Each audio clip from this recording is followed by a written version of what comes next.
We just got some news a few days ago that is looking to completely upend the current competitive Pokemon GO PvP meta leading up to Worlds and the Great League meta for the GO Battle League.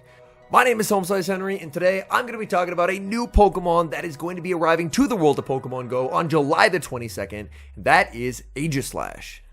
Aegislash is the final evolution of Honedge, and you can encounter Honedge once that event starts on July the 22nd by winning 3 battles in the GO Battle League as your win reward, or by winning a Tier 1 raid. Now, what is it about Aegislash that has the potential to be so meta-shaking that I'm making an entire dedicated video to it? Well, to start with, let's talk about Aegislash. Aegislash has 2 forms, a shield form and a blade form. Now, we do not currently know how any potential form change mechanic will work. Obviously, we can take a look at Morpeko, which has a charge move that is able to change its different forms, but at the current moment, we do not know if they're going to be released as separate forms or if they're going to be able to form change back and forth. Now, before I get too in-depth on the different forms, their stats, and the moves, let's talk about Aegislash as a whole. Aegislash, both forms are going to be a Ghost and Steel type Pokemon. This is incredibly exciting. Currently in Pokemon GO, the only Ghost Steel type Pokemon is Gholdengo, a Pokemon that is only viable in the Master League. Ghost and Steel is one of the best possible defensive type combinations, as both Ghost and Steel on their own have amazing resistances, so combining them means that this Pokemon, typing-wise, is an absolute powerhouse. When taking a look at Aegislash's 2 forms, let's first talk about the Blade form. The Blade form stats, it has an unbelievably high attack stat, but absolutely no bulk to speak of whatsoever. This means that if it could ever land a hit, it would be devastating on basically everything, but it doesn't have the bulk to actually charge up the energy to make it to a charge attack, so the Blade form is not the form that people are excited about. Now, if people aren't excited about the Blade form, then it stands to reason they must be excited about the Shield form. And look at these stats. Over 2,700 stat product, an unbelievably absurd defense stat, and pretty good HP at that. This thing's bulk is absolutely absurd. Just to show how incredible the stats are on the Shield form, let's compare it to Bastiodon, well known as one of the bulkiest possible Pokemon in the entire Great League. And as we take a look at the stats, they are almost identical. We are talking Bastiodon levels of bulk on Aegislash. Now, why that matters is, as opposed to Bastiodon, which actually has a very poor defensive subtyping with Rock paired up with Steel, Aegislash adds one of the best defensive subtypings, meaning that you have a Pokemon with Bastiodon bulk, but without the absurd double weaknesses that Bastiodon has. Instead, you have Ghost and Steel, 2 amazing defensive typings on their own, but when combined have incredible synergy and get even stronger. So now that we have established that Aegislash has probably some of the best stats you'll ever find and one of the best defensive typings possible, let's take a look at the other piece of the puzzle, which is going to be the moveset on Aegislash. Now that we know what an Aegislash is and how it could potentially be so meta-defining with its unbelievable typing and absurd stats, let's talk movesets. Now, as far as the moves go, before a Pokemon gets released, that's up in the air. However, we do have some information about what the Pokemon is currently data mined to have. Now keep in mind, this is information that could change prior to its release. I'm just going off the information that we have at this current moment. As of the time of recording this video, both forms of Aegislash are scheduled to release with the exact same moveset, with 2 fast moves and 3 charge moves. The fast moves are Fury Cutter and Psycho Cut, and the charge moves of Shadow Ball, Flash Cannon, and Gyro Ball. So let's start with the charge moves. Right off the bat, these charge moves are more on the expensive side. Shadow Ball and Flash Cannon more typically known as nukes, and Gyro Ball, unfortunately, is just kind of overall a pretty mediocre move. So we're mainly going to be looking at Shadow Ball and Flash Cannon for the charge moves for this Pokemon. Next up, the fast moves. Neither fast move gets same type attack bonus. All of the charge moves do due to the fact that it is the Ghost Steel typing, but for the fast moves, neither one gets same type attack bonus. We have Fury Cutter, which is more of a balanced fast move, and Psycho Cut. Personally, I'm leaning more towards Fury Cutter being the moveset of choice, just due to the fact that Fury Cutter actually has an ability to do damage, considering it has double the damage per turn of Psycho Cut. So overall, I could potentially see niche uses for Psycho Cut if trainers want slightly better 2-shield matchups, being able to spam up moves slightly faster, but I really think that on a Pokemon that's as bulky as this, having a little bit of fast move pressure could be nice, so I do believe that people are probably going to default to Fury Cutter. So now we know this Pokemon has basically the perfect typing, Bastiodon level stats, one of the best fast moves in the game in Fury Cutter, but its charge moves do leave a bit to be desired, as it doesn't have a true bait move and is relying on Shadow Ball as a bait move and Flash Cannon as the nuke. So now that we know what it is, we know the moveset, everything, let's take a look at the Sims. Now keep in mind, these are Sims based on the current Great League meta. Anytime a Pokemon that has as much potential as this drops in the meta, there can obviously be a meta shift, where Pokemon that really struggle against this new pick fade into obscurity, and Pokemon that have really good matchups against it tend to rise. So it's not going to be a perfect simulation, just because obviously we don't know what meta shifts will occur when this drops. But we're going to take a look at if it dropped into today's meta, which it's going to here in a few short weeks, what are we looking at? For taking a look at Aegislash, I am going to be taking a look at a default IV Aegislash, which is 5, 15, 13. It will require some XL candy, but not a massive amount of XL candy.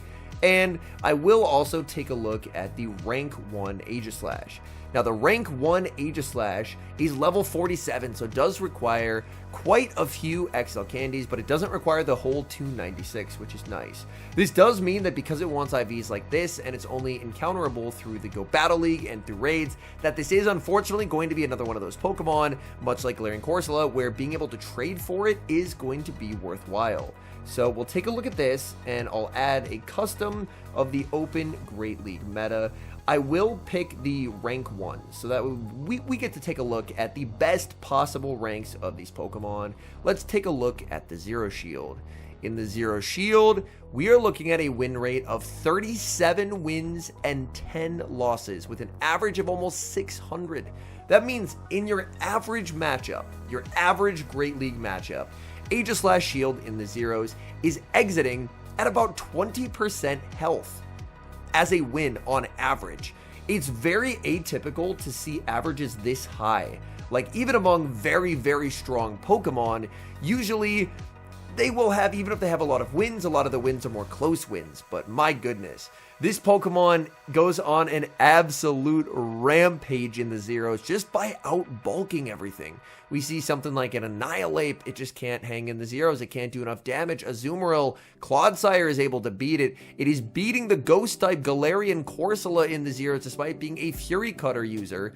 It absolutely obliterates Credilli. There's a narrow loss to Dedenne. Diggersby, it's able to win despite the fact that it is a Steel-type Pokemon into a Ground-type. It's able to do very well into the Shadow Drapion. It's beating Dusclops. In the Zeros, this thing looks like an absolute meta tyrant. Oh my goodness, completely destroying Jumpluff.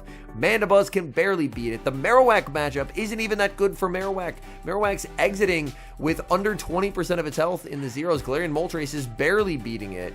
Now, one thing that I did look up beforehand is specifically to do with Primeape. If there's a Primeape that isn't the rank 1, so has slightly lower defense, then an Aegislash with a little bit of attack can actually get a breakpoint. So if we go up here and I'm going to adjust it to default IVs, then we are going to notice you can do 2 damage per Fury Cutter into Primeape instead of 1. I don't know if this is incredibly worth chasing because it only flips the 1s, it doesn't flip the 2s. I think it's something that could potentially be worth keeping in mind here. Obviously, that's the only Fury Cutter potential breakpoint that you can get, but it's just something to know with these IVs, because obviously with the 1-turn move, if you're able to double your damage, that makes a pretty big difference over time. So I am going to be taking us back to the maximum stat product. We've already taken a look at what the Zeros look like, and the Zeros are terrifying. Let's take a look at the 1s. We're going to battle rating, and we're looking at 32 and 14. So in the 1s, Aegislash, its win rate is going to drop a bit, and its average drops a bit as well. Obviously, 32 and 14 is still a staggeringly good win rate. So we take a look across the board. There's so many meta picks that it is doing amazingly against. It is a ghost type that is just beating Galarian Moltres. Like, my goodness. One thing that I do want to double check here is obviously in the ones there's a little bit of baiting, as it's 14 to the Shadow Ball and 18 to the Flash Cannon. So if we go to options and take off all baiting, what are we looking at? And it looks like we're still looking very good. Even with no baiting, the win rate really didn't change. 32 to 14, 30 and 17. So Aegislash putting up very, very impressive numbers across the board. And it's doing very well into so many of the Pokemon that we see very frequently in this current meta. It's able to beat Shadow and regular Annihilate in the ones as well. Let's take a look at the twos. I'll keep baiting on for now, but obviously we can take baiting off. And in the twos, this is the first time where Aegislash looks human. And this is where, despite its Bastiodon level bulk and its unbelievable typing, its slow pacing catches up to it in the twos. It's at a 24 and 23 win rate here with an average of only 504, which means on average, its average matchup against all of the meta is a win on like 1 or 2 HP. And if we take a look at the default Aegislash, it's actually underwater in terms of win rate and in terms of average. So its average meta matchup is a very close loss. It looks like very high rank Aegislash. You can pick up Golisopod and Galarian Moltres in the twos. I do want to take off baiting. If we take off baiting, it does get a little bit worse for both. 21 and 26 win rate for the standard Aegislash, and for the rank 1, 23 and 24, but the average is now underwater. So this definitely looks like a Pokemon that has incredible amounts of potential right off the bat. The win rates, especially in the zeros, if you can get shields down, Aegislash will just out-bulk everything. And as opposed to something like a Bastiodon, where you can get it in the zeros, but if there's a Marowak, you're just dead, Aegislash's ability to have such a better defensive typing will instantly make it a better Pokemon than something like a Bastiodon, where it should have more flexibility than something like Bastiodon, which, at the same time, anytime anything with a Bastiodon level bulk arrives in a meta, I do get worried. Because this level of bulk, it's very difficult to try and balance a meta around something that has this much defense and this much stat product. 2,800 stat product is basically higher than anything not named Chansey in the Open Great League. So Aegislash is something that I think they'll have to be very careful when they do release it. I don't know if it will release with this moveset. I do personally think that having it only have nuke moves is a step in the right direction towards trying to have it released strong, but have it released balanced as well. Like, obviously we know the Zero Shield is incredibly good for Aegislash, but in the twos, things do get quite a bit worse, where it actually ends up underwater in terms of win rate and in terms of the average. So I do think Aegislash, if it releases with this current moveset, it's going to be an incredibly strong Pokemon. It looks on paper like it can be a true meta shaker. The things to watch for will be, upon its release, how do the forms work? Does it switch between Shield and Blade? I would assume, and I don't really have any information to go off of here, but I would assume that they're just going to release as separate forms that you can potentially form change into, but they won't form change in battle like Morpeko. The other things to watch for will be what moveset is it given? Is it given the expected moveset, Fury Cutter, Shadow Ball, Flash Cannon, or do they make any potential tweaks before it releases? Kind of keeping an eye on those things as it gets closer to Aegislash release will give you a good idea as to whether this is going to arrive as the top meta contender that it's looking like, or if they potentially make some changes and it won't quite have as much impact as we are anticipating. Anyways, thank you guys so much for watching. My name is Homesize Henry, and this is More Size Henry, my second channel where I cover a wide variety of topics, including the Pokemon GO Championship Series, educational content, and some of the time just content that I want to make that I feel doesn't really have a home on my main channel. If you enjoy watching content like this, please do leave a like on the video and subscribe to the channel if you have not, and I'll see you guys in the next video.